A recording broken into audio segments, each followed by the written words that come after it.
Video को देखने वाले लगभग सभी ट्रेडर्स इन कैंडलस्टिक पैटर्न के बारे में जानते हैं और उनका इस्तेमाल करके ट्रेड में एंट्री भी करते हैं, लेकिन ज्यादातर समय उनकी एंट्रीज फेल हो जाती है। जैसे कि इस चार्ट में मार्केट एक रेंज में ट्रेड करने के बाद उस रेंज को नीचे ब्रेक करता है, जहां चार्ट पर बेरिश एनगल्फिंग पैटर्न को देखकर आप जैसे ही शॉर्ट ट्रेड में एंट्री करते हैं, मार्केट तेजी से रिवर्स हो जाता है और आप यहां ट्रैप हो जाते हैं।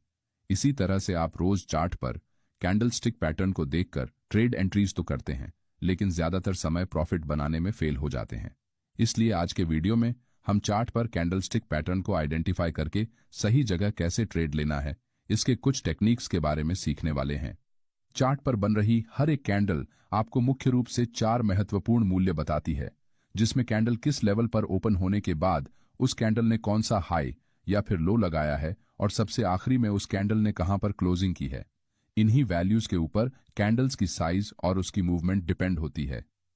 कैंडल की ओपनिंग और क्लोजिंग प्राइस में जितना ज्यादा अंतर होगा, कैंडल की साइज उतनी ही बड़ी या फिर छोटी होती है।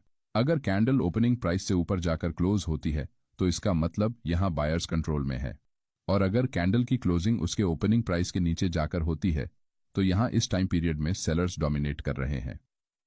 जैसे कि यहां इस 5 मिनट के बुलिश कैंडल ने अपने ओपनिंग प्राइस के ऊपर जाकर क्लोजिंग की है।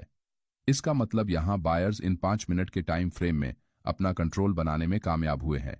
नेक्स्ट कैंडल भी नीचे ओपन होने के बाद फिर से ऊपर क्लोज होती है, लेकिन अगली कैंडल हायर लेवल पर ओपन होकर सीधे नीचे जाकर क्लोज हो जाती है।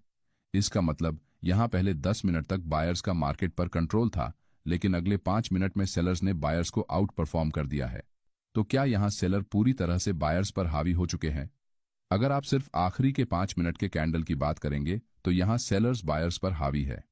अब आप में से बहुत से ट्रेडर कहेंगे, तो क्या अब हमें यहां शॉर्ट ट्रेड में एंट्री करनी चाहिए?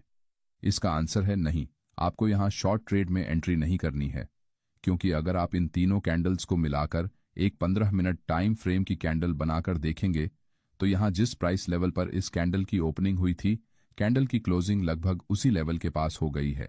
इसका मतलब यहां ना तो बायर्स का कंट्रोल है और ना ही सेलर्स का, क्योंकि प्राइस जिस जगह पर ओपन हुई थी वहीं पर आकर क्लोज हो गई है। जैसे कि बैंक निफ्टी के 25 तारीख के इस 5 मिनट टाइम फ्रेम के चार्ट में प्राइस इस तरह से कंसोलिडेशन करने के बाद इस एरिया का लोअर लेवल्स पर ब्रेकडाउन करती है और चार्ट पर बेरिश एंगल्फिंग कैंडलस्टिक पैटर्न बनाती है। अब अगर इन लास्ट 2 कैंडल्स को आप देखेंगे तो यहां मार्केट में सेलर्स अपना कंट्रोल बनाने में कामयाब हो चुके हैं, जिसे देखकर बहुत से ट्रेडर यहां शॉर्ट ट्रेड में एंट्री करते हैं, जो कि मेरे हिसाब से एकदम गलत एंट्री सेटअप है।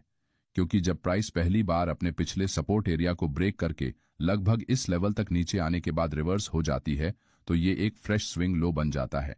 इसका मतलब इस एरिया में अभी भी कुछ बायर्स है जो मार्केट को नीचे नहीं ले जाने देना चाहते।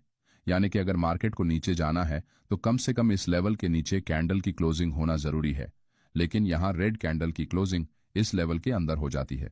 इसका मतलब यहां सेलर कंट्रोल बनाने में फेल हो चुके हैं, इसलिए हमें यहां इस लेवल के नीचे कैंडल के क्लोजिंग का इंतजार करना चाहिए। लेकिन अगली कैंडल नीचे जाने के बजाय ऊपर निकलती है और नेक्स्ट कैंडल से प्राइस जिस एरिया से रिजेक्शन लेकर नीचे गई थी उस लेवल के ऊपर जाकर इस कैंडल की क्लोजिंग हो जाती है। यानी कि यहां सेलर्स प्राइस को नीचे रखने में पूरी तरह से फेल हो चुके हैं, जिस कारण मार्केट ने यहां नीचे बायर्स की लिक्विडिटी को स्वीप करने के बाद हायर लेवल्स पर मौजूद लिक्विडिटी को ग्रैब कर लिया है। इस चार्ट पर लोअर एरिया में 55,000 की एक साइकोलॉजिकल लेवल भी मौजूद है, जो कि यहां एक सपोर्ट की तरह काम कर रही है। अब जब तक ये लेवल ब्रेक नहीं होगी तब तक फ्रेश सेलर्स यहां मार्केट में एग्रेसिव सेलिंग नहीं करेंगे। इसलिए सिर्फ कैंडलस्टिक पैटर्न के भरोसे आप किसी भी डायरेक्शन में ट्रेड एंट्री नहीं कर सकते। अगर आप ऐसा करेंगे तो आप ट्रेड में प्रॉफिट बनाने के बजाय लॉस ही करेंगे, क्योंकि आज बहुत से ट्रेडर्स ऐसे हैं जो टेक्निकल एनालिसिस के बारे में जानते तो है, लेकिन लाइव मार्केट में कौन से लेवल पर एंट्री करनी है और कहां पर उस ट्रेड से एग्जिट करना है इसे लेकर कंफ्यूज हो जाते हैं।